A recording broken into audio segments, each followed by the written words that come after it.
Welcome guys, I'm kind of excited about this one today. We're going to do an iron farm. It's a pretty cool design because you get to do it on the ground, you don't have to do it way up in the air.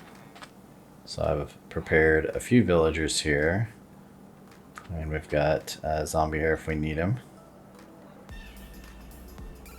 I've flattened out a little bit of a space here. I had to do a bit of planning ahead because of my tight space here, but you just want to find a big open flat area. Pretty simple materials. We're going to need a name tag for the zombie. These mine carts and stuff are just to get the villagers up into the farm. We're going to need some water, one bucket of lava, a few building blocks for the outside edge, some gates to hold the water back, some hoppers to collect, a few building blocks for the containment area for the zombie and the villagers. You're going to need 3 beds, and then those signs will hold the lava up. Those 2 chains are also important. So the main thing here is use slabs whenever I use slabs, and be sure to put them exactly where I put them. I'll probably talk a bit more on this one just so I can specify if it's a top or bottom slab. And then right here I did go ahead and I have a little tunnel here. But don't worry about that, you'll be able to dig that out later once we dig the middle down. So the first thing you're going to want to do is find about where you want the middle of your farm. You're going to want to make sure you have 9 blocks in every direction coming out from the center. The next thing we're going to do is 5 blocks from the center. The 4th block will be a permanent block. The 5th block will be a temporary block, and you will place slabs on the top half of this block.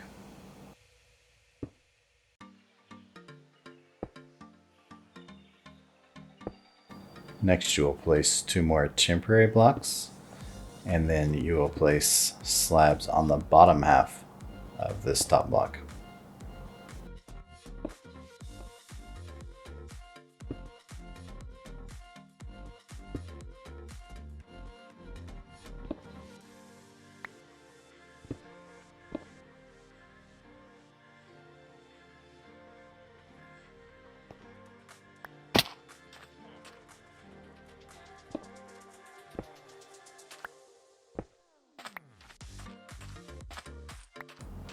Next we are going to come directly off of this bottom slab with a temporary block and then a permanent block.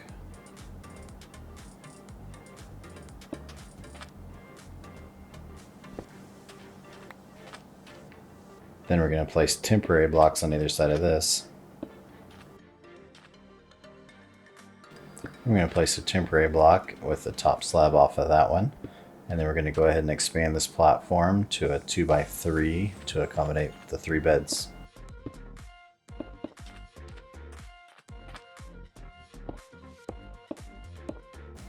Now we're going to place our 2 chains, and the importance of these 2 chains is just that it will contain the villagers without blocking their view of the zombie. And now we're going to place a couple more temporary blocks so we can get our bottom slab height here. And this will be the railing that goes all the way around the bed area. Again, that is a bottom slab. And now you can choose to take these back 2 corners out or leave them in, whatever you like.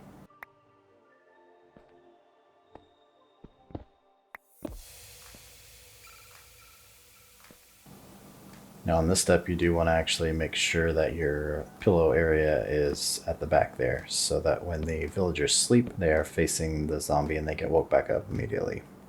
From there you can throw down another temporary block, hop up to the side there and place a slab on top of that. So that will be a bottom half slab, and you will continue that all the way around and cover completely the area that you have below. That'll just prevent anything from spawning and prevent the villagers from escaping.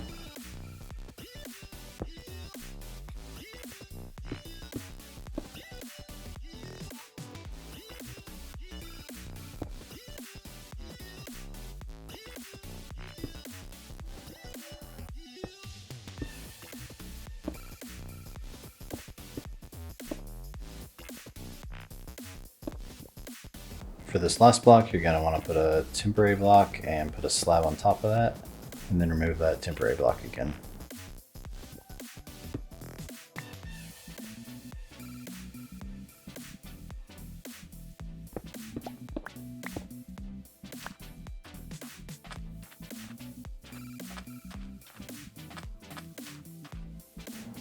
So this collection system I just adapted from a mob farm design. We're basically going to make a big circle, and we're going to have water that washes the iron golems to the center and drops them into lava. So we're just going to count out 9 blocks. You're going to have 3 on either side of that center block, so 7 total. Then you're going to make an L shape here with 4, and then you're going to have a mirror image of that L shape. And then you're going to have your 7 again. And then 2 more L's. 7 again. Pretty simple. 2 more L's. 7 again.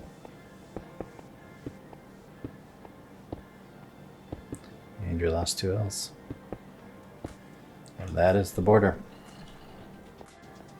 Now, seeing as how the sun's going down, I think we're gonna go ahead and take advantage of that and work on getting the zombie up into his spot. Of course, you don't want to try to do that while it's sunlight, because he'll burn up. So before we do that, we do need to place water where he stands.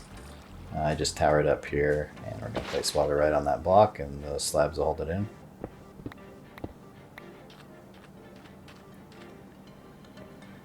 And the last thing we need to do is just build a little staircase, and he'll just chase you right up there.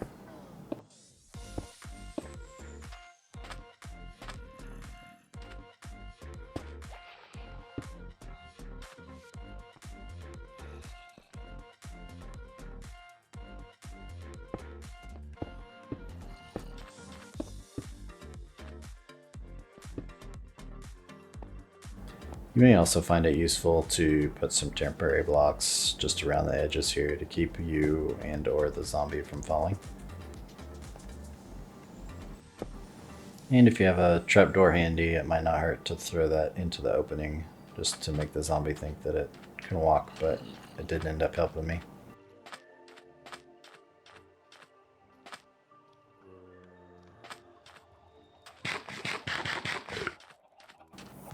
While I was grabbing my trapdoor, I found a friend here, so we don't even need to use the guide trapdoor there.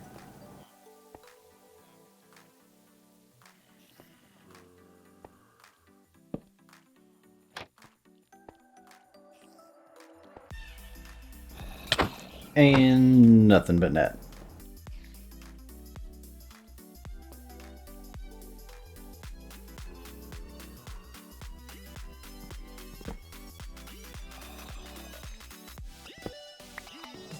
Once you get your new friend in the hole, don't forget to throw a name tag on him. Remove all the temporary blocks and put a lid on him.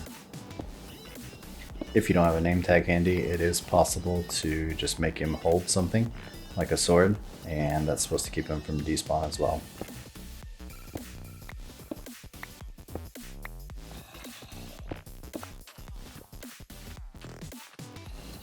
Now that we got Robert in his new home, we can make our rail line to transport the villagers up to their house.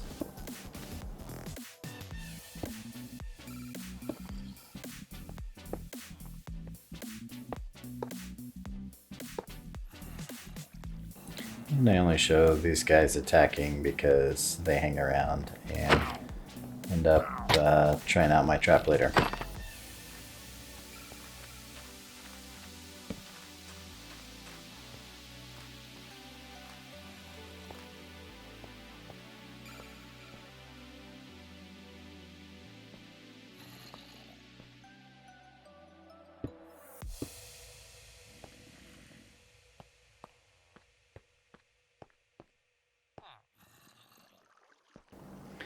Now I'm just going to make sure I got my other minecarts handy, just to make sure the villagers don't take off on me. Of course, you can transport them in a boat to get them over here.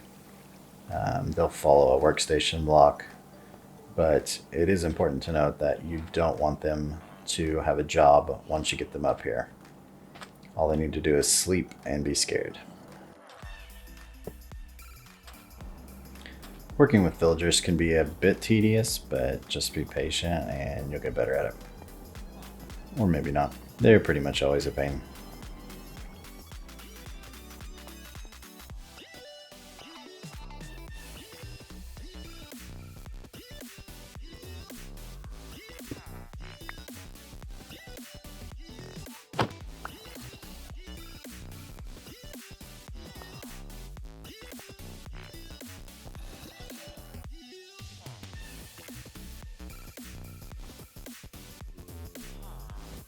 So the villager was being even more of a pain than normal, and I thought that maybe the zombie was making him really not want to come down here. So as soon as I put that block down, he was like, oh, okay. So I'm just going to throw some temporary blocks here, and that should hopefully make the rest of getting them in there a little bit easier. Just be sure to remove those when you're done. Yeah, a pain. And as I find out here in a second, you're going to want to leave that a slab and not a solid block, because this guy's about to take some suffocation damage. Luckily I got to him in time. But just to prevent yourself that headache, make sure you just use a slab, and then you won't get hurt.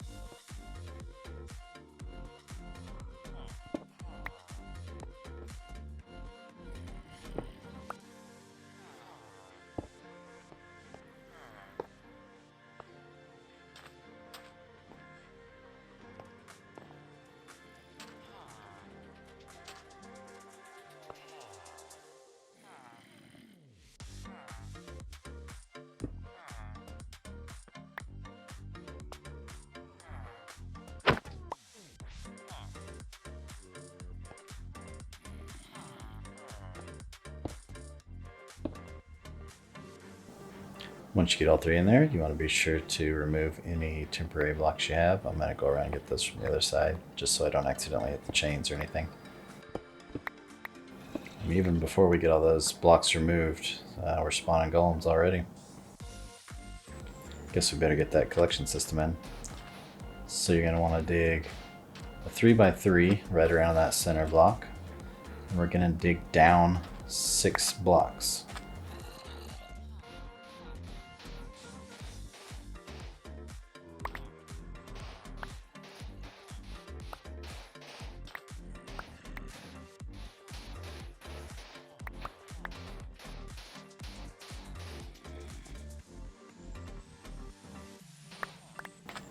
And of course, once you get to the bottom here, this is where you would dig out that tunnel. This is where you will collect from, so you'll just want to dig a staircase outside of your containment circle. You want to be sure to shift click, place the hopper facing into the chest, and all the other hoppers into each other.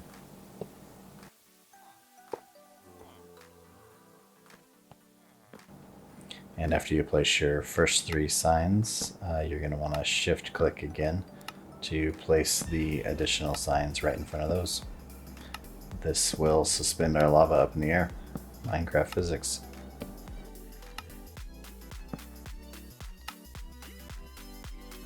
You're going to want a solid block and a stair block, so that once you throw that lava down, you have something to block it off with, and you want the stairs so that you're still able to open the chest.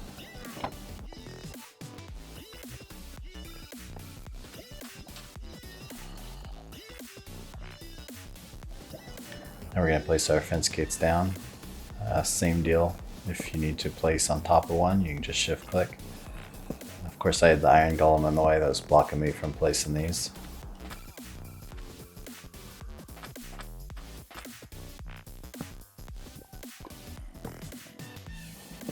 And then once you get all of them placed, just go ahead and open them all up, and they effectively become invisible to players or mobs, but they hold water up. Again, Minecraft physics. So grab your bucket of water, and we're going to put 1 bucket in every single corner, and then in the center of each of the long straight sides.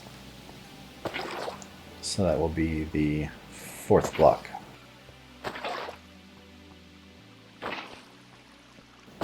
So just to state that a different way, you're going to have 3 buckets along the 7 long side at 1, 4, and 7. And then you're just going to have 1 additional bucket in the corner of your 2 L's.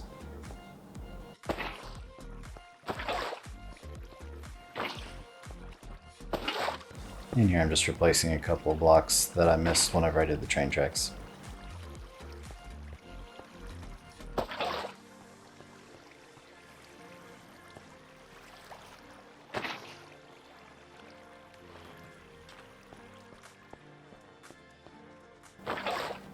And it looks like our first golem is dropping in the hole.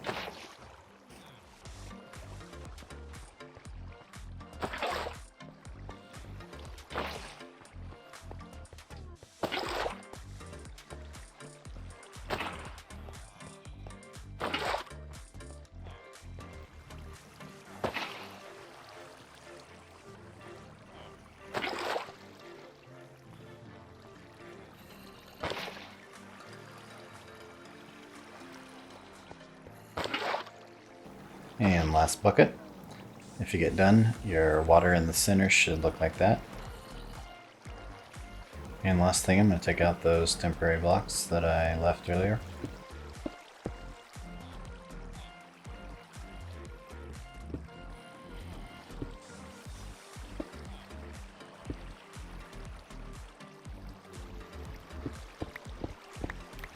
And we've got another contestant on Try to Kill a Zombie. So this guy triggers a raid. I mean, I trigger the raid, but it's his fault. But that's something to keep in mind. If you have enough villagers to trigger an Iron Golem, you have enough villagers to trigger a raid. Now, aside from lighting, the last thing I'm going to do here is throw down some slabs just to prevent the golems from spawning outside the water. I really don't think they spawn in the front here, what I'm calling the front. But I just wanted to be consistent all the way around. The main area where they spawn is at the back where the villagers are. Every once in a while they'll spawn just outside the back edge of that circle. But the way the water flows, that's as big as I wanted to make it.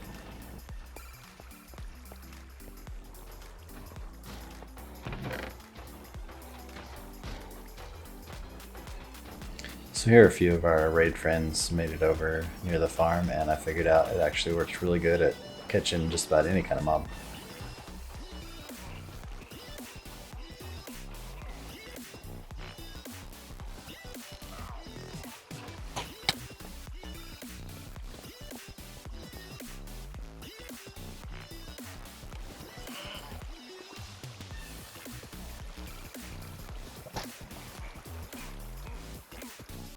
You can see here that Golem spawns on the edge. He does walk immediately in, but if you're worried about that, you can go ahead and put those slabs on the tops of your wall as well. So you can see it hasn't been very long. I just finished killing those guys in the raid.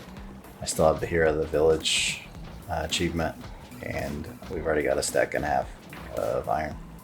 Not bad. And of course, don't forget to throw down some lights. Thanks for watching, guys.